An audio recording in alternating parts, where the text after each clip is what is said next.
Hi guys, it's Joey and this is a video for Renee. Now, first and foremost, before I get started, I apologise. I seem to pick the worst days I can to go on video. I had a migraine all last night and then I came on this morning, so if I look a bit, that's why. And Raven is going to be here the whole way through because he's the only person who's stuck with me through my whole migraine and everything, so he's going to be here offering advice. And if that makes me a huge child, I don't care. So he's on my knee. Okay, so Renee asked about, you know, feeling not witchy and sort of, it's what I call burnout. And I'm going to answer this on a sort of twofold level. One is in a very generalized sense for like witches in general, and two is in a very Morrigan specific sense because in the Morrigan path this means something else as well, and it does happen to us all.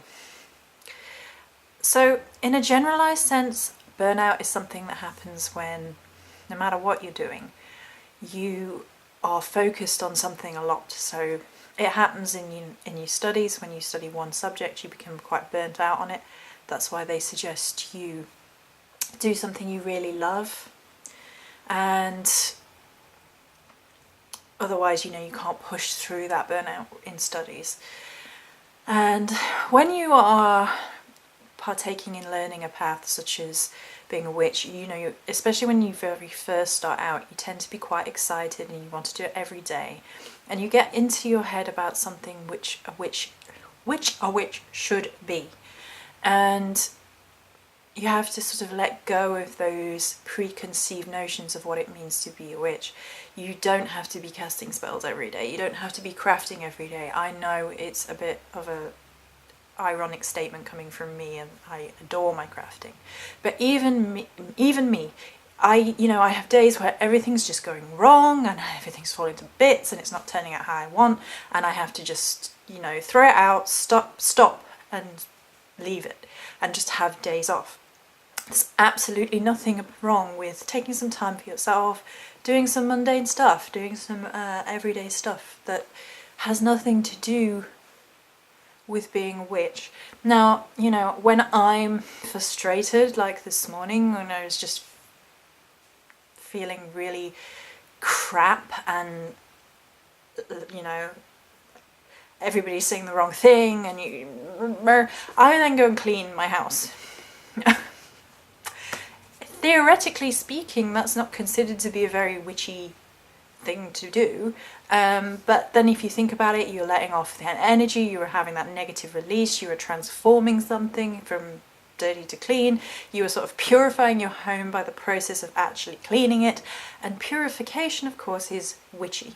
So it would be perfectly witchy if I'd gone around with a smudge stick doing it, so why can't it be perfectly witchy when I'm going around just cleaning?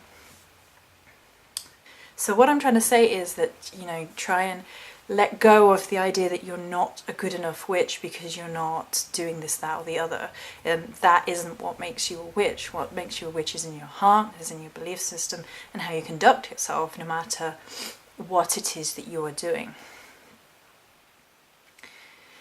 That being said, in the very overtly witchy things, we all do suffer from disconnect and burnout. It happens to every single person because you might, you know, there might be outlying reasons. You might have mundane everyday stuff getting in the way. You might be busy. You might feel a bit depressed. You could be 101 things that are just nagging at you and eating away at you, and you just feel disconnected. Often in those times it can really help to meditate and just go for a walk in nature. I say this a lot, but sometimes the easiest and most simple thing that a human being can do is go reconnect with where they see the divine most freely and empowering, which for most of us is in nature in one form or another. And forgive yourself for not feeling connected, and allow yourself time off from crafting, etc., because you don't need to be doing those things to be a witch, okay? You don't have to be casting spells every day. You don't have to be thinking. It's more about your own personal journey. And this isn't the same as dark night of the soul, which some people will probably say that you could be going through. And to be honest, you're only really going through that if you are in despair about your path, if you are really completely doubting yourself, which is different from burnout. And the amount of people that say dark night of the souls when all they're actually feeling is burnout has been a lot over the years of my path. You know, there's some people go for a few days, some people go for a week, some people go for months. If you're getting towards years, then maybe you want to reconsider what you're doing, but, you know, some people just don't have the ability to do that all the time. They have other responsibilities and they don't feel witchy enough, or they, you know, do too much and end up feeling burnt out. Excuse me, my back is suffering. I think that's all we need to cover for witchy burnout. You know, you allow yourself to feel it, get through, do some mundane stuff. Like, what do I do? If I'm feeling really, really out of it, and like I've been for a walk and that hasn't helped, and I've tried to meditate and I'm just too irritated or whatever, then just do mundane stuff I like to do. Go to the movies, watch TV, and play video games, read a book, anything that, you know, just calms you, makes you feel better. Do that. Take care of yourself before you worry about being disconnected from being a witch or whatever. So that's the first side of it. And the second side of it is the Morrigan. Now, the Morrigan likes to test us. Oh, does the Morrigan like to test us? And this disconnect feeling will happen. And it's literally prove yourself. Over and over and over again. And she does it to us, she does it to people in our lives to make sure they're worthy of us, and she does it frequently within our sort of spiritual met. Sometimes it's as simple as just giving a little offering, sometimes it's simple as just rededicating, sometimes it's not so simple, sometimes it's just reaffirming, you know, loyalty. And it's to do with the Morrigan being a warrior goddess, and it's to do with the Morrigan in her testy nature.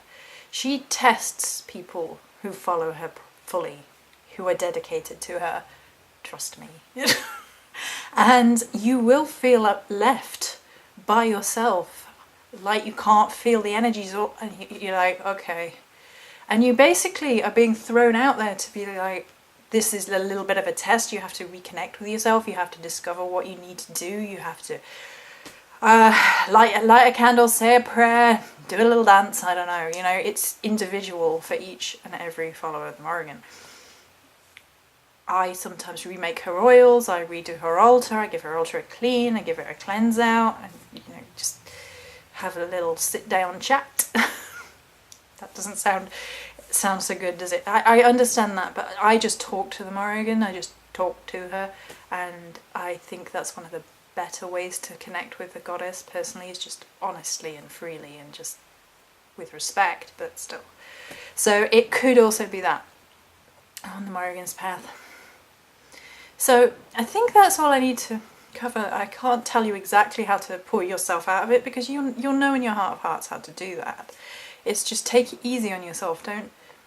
Don't beat yourself up. Just engage with it and push past it and take care of yourself. Many blessings.